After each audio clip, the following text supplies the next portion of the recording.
Hello बच्चों, let's see this question and here this question says read the information below and answer the question that follow। आपको यहाँ पर ये source दिया है, इसको रीड करना है और उसके बेस पे आपको यहाँ पर ये जो क्वेश्चन दिया है आपको ये सॉल्व करना है। तो आइए पहले रीड करते हैं हम हमारी इन्फॉर्मेशन को। Rinja lived with her family in a small village at the outskirt of Dipu in Assam. Assam में एक छोटा सा गांव है, दीपू के आउटस्कर्ट में पड़ता है। वहाँ पर रिंजा नाम की लड़की अपने छोटे से गांव में अपनी फैमिली के साथ में रहती है। She enjoy watching her family members clearing, slashing and burning a patch of land for the cultivation। वो देखकर बड़ी खुश होती है कि कैसे उसकी फैमिली के लोग एक पैच ऑफ लैंड को पहले क्लीन करते हैं, वहाँ पे सफाई करते हैं और फिर उसको आग लगा के बिल्कुल क्लीन कर देते हैं, देन वहाँ पे कल्टीवेशन वो लोग करते हैं। तो वो ये सब कुछ देख के बहुत इंजॉय करती है। She often help them in irrigating the field with the water running through a bamboo canal for the nearby spring. तो वो कहती है, वहाँ पे आगे बताया है कि वो लड़की अपने फैमिली वालों की मदद करती है अपने कल्टीवेशन किए हुए लैंड पे इरिगेशन करने में। और इरिगेशन के लिए पानी कहाँ से आता है? नियर बाय एरिया में जो बैम्बू कनाल है जहाँ पे स्प्रिंग का वाटर आता है, उसी पानी से वो इरिगेशन करती है।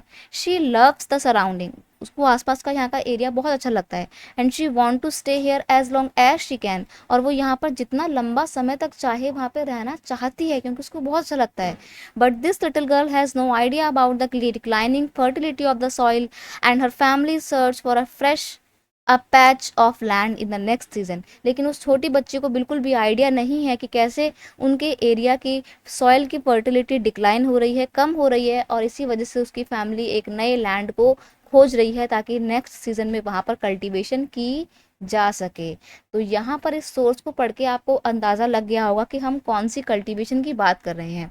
हम यहाँ पर बात कर रहे हैं शिफ्टिंग कल्टीवेशन की या फिर स्लैश एंड बर्न एग्रीकल्चर की। स्लैश एंड बर्न एग्रीकल्चर में क्या होता है कि फार्मर के पास में एक लैंड होता है, एक जंगल का, वो टुकड़ा साफ करते हैं, उसको बिल्कुल क्लीन करते हैं, वहाँ के जितने भी पेड़ होते हैं उनको काट के आग लगा के उसको क्लीन करके वहाँ पर राखों में ही, उस ऐश में ही हम अपनी कल्टीवेशन करते हैं। और फिर यहाँ पर 1-2 साल कल्टीवेशन करने के बाद जब यहाँ की मिट्टी की फर्टिलिटी लूज हो जाती है तो वो लोग दूसरी जगह पे मूव कर जाते हैं और वहाँ पर वही सेम प्रोसेस फॉलो करते हैं, जंगलों को काटते हैं, आग लगाते हैं, उसी राख पे बीजों को बोते हैं और खेती करते हैं। 1-2 साल यहाँ पर खेती करने के बाद जब यहाँ की मिट्टी की फर्टिलिटी भी लूज हो जाती है तो वो लोग अगेन किसी तीसरी जगह में शिफ्ट कर जाते हैं।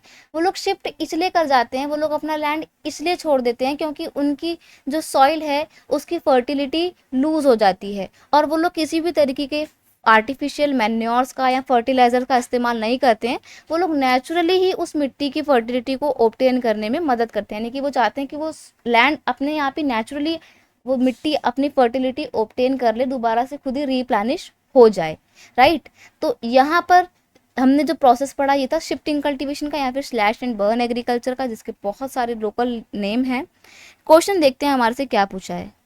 क्वेश्चन है, in this type of farming, in this type of cultivation fertility of the soil is maintained through dash, यानी कि इस तरीके की कल्टीवेशन में सॉइल की फर्टिलिटी कैसे ऑब्टेन की जाती है, कैसे मेंटेन की जाती है? नेचुरल वेज से या आर्टिफिशियल तरीके से, गवर्नमेंट एजेंसी की मदद से, या नॉन ऑफ दीज। तो अभी हमने पढ़ा कि नेचुरली ही वो लोग चाहते हैं कि सॉइल खुद को रिप्लेनिश कर ले, अपनी फर्टिलिटी ऑब्टेन कर ले। तो यहाँ पर ऑप्शन ए बिल्कुल सही है कि in this type of cultivation fertility of the soil is maintained through naturally। यहाँ पे डबल एल वाई आएगा, नेचुरली। नेचुरली ही सॉइल की फर्टिलिटी ऑब्टेन करने की कोशिश की जाती है स्लैश एंड बर्न एग्रीकल्चर में। I hope you understood it well. Best of luck.